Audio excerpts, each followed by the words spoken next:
Good morning, VivaTech. Hello, Kevin Delaney. Hi, how are you? Thanks for joining us.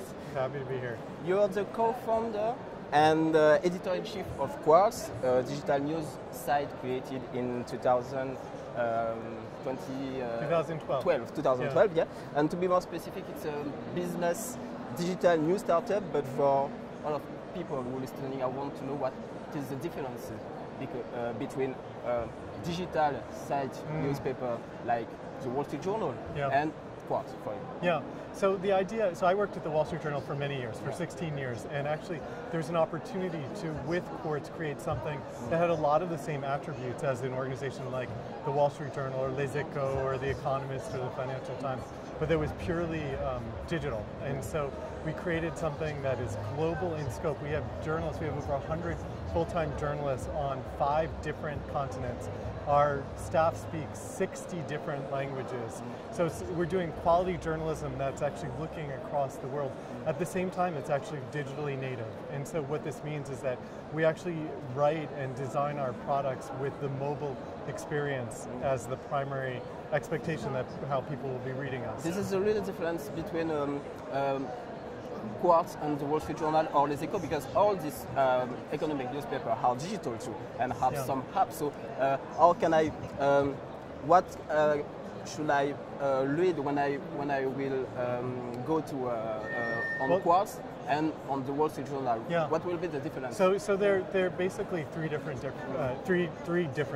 So one of them is actually we're designing our products and publishing our news in the idioms of mobile. So for example, our application, which Apple awarded one of the top 10, named it one of the top 10 applications in the world when it was launched. It uses kind of a chat interface. So it's like you're using iMessage or chatting with your friends. And so it's not a traditional article, but it's one of the ways that people are accustomed to interacting with content on their phones. And we decided to actually do it that way. So that's one difference. The second difference is that our articles actually have elements, digital elements in them that are different than newspapers. So they're often, we created our own charting and data platform. They're often charts that appear in the flow of the article in a much more native way, for example, than is true. And then the third thing is the length of the articles and the depth of the articles. We follow what we call in the Quartz newsroom the Quartz curve.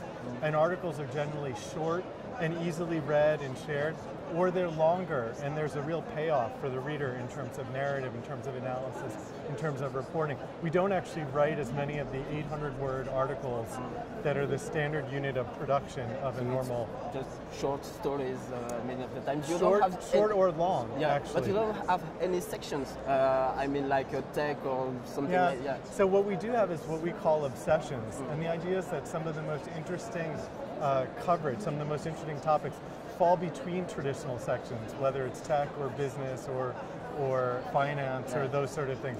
And so we call them obsessions, and these are our coverage areas, and they include things like the future of finance and the future of food and the Chinese in Africa and the future of energy and things like that. And so that's how we have shaped our coverage. I would like to talk just let's start from the beginning, because you just said you were a writer for the Wall Street Journal like for 16 years? 16 years, Yesterday I was listening to a panel, a meeting, a chat called The Power of Crazy Ideas, and I would like to talk about this idea. How did the idea of Quartz came when you're a writer for the Wall Street Journal? For the Wall Street Journal, I mean one of the most popular economic newspapers on the world, and you decided to quit all of that and create your own thing, your own business. Yeah, exactly. Can you explain that? I'll tell you what happened. So I was in Paris for 6 years, and then in Silicon Valley for 5 years. I was a correspondent, and then I was the managing editor for digital for the Wall Street Journal in New York. And I saw things that were changing. I saw that mobile was increasingly important, that social was the way that people were finding stories. And I saw that very few news organizations were combining a native digital approach with quality journalism. And that was clearly the opportunity. So I joined the company that owns The Atlantic, which is one of the oldest and most prestigious magazines United States.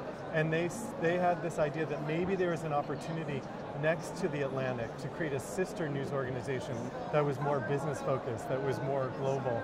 And so I left the Wall Street Journal for that project. I went from having a very large staff at the Wall Street Journal to having no desk and no internet connection and no staff, and hiring people from the Wall Street Journal and The Economist and Bloomberg and the Financial Times and bringing them together on this project. Yeah, that's my next question. Where the journalist from Quartz works, what is the background of the journalist from Quartz? Because there is a different tone compared to the Wall Street Journal or even Les Echos. So what is the background of this journalist? So a lot of them are journalists like myself. So a lot of our editors actually come from the Wall Street Journal or The Economist or Bloomberg.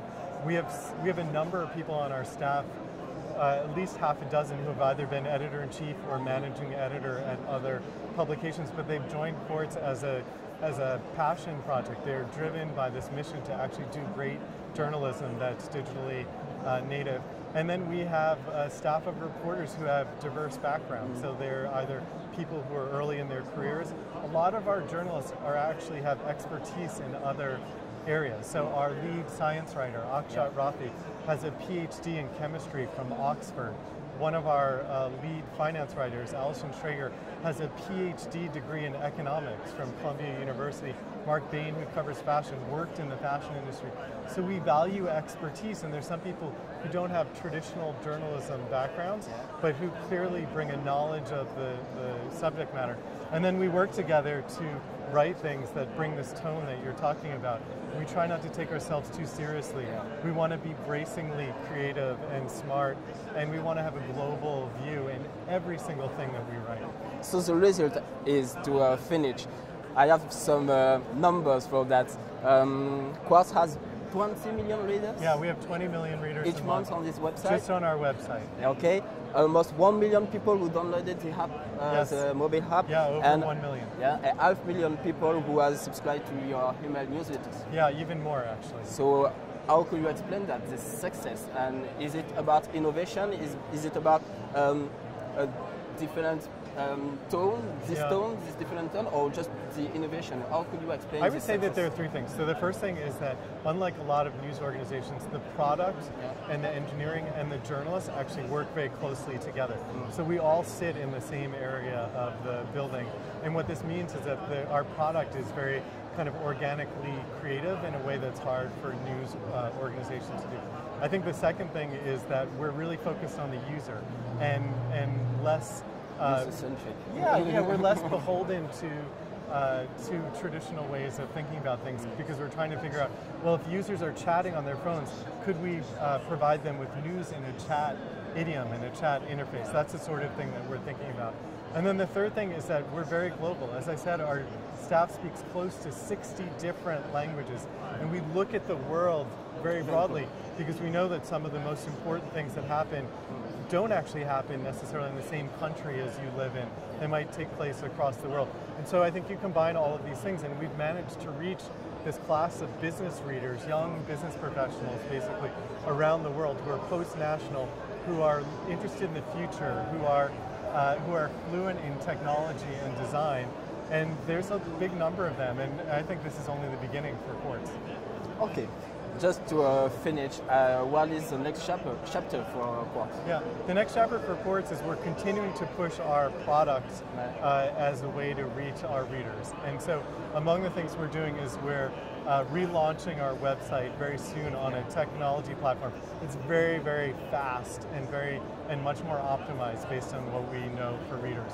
We launched in September something called the Obsession email. Yeah. We have about 200,000 subscribers. It's like a newsletter. It's a newsletter, but it's interesting. It's a daily newsletter. It has close to a 50% open rate. So close to 50% of the time people open it, which is very high for an email newsletters. And in terms of content format and technology, it's very advanced. It's ahead of anything else that I've seen. So we have a lot of conviction around the Obsession newsletter as something we can build on and grow both the audience for that and extend it into some other areas. So those are the things you're going to see for us. Thank you, Kevin Delaney. All right, Jean-Philippe, very nice to speak with you.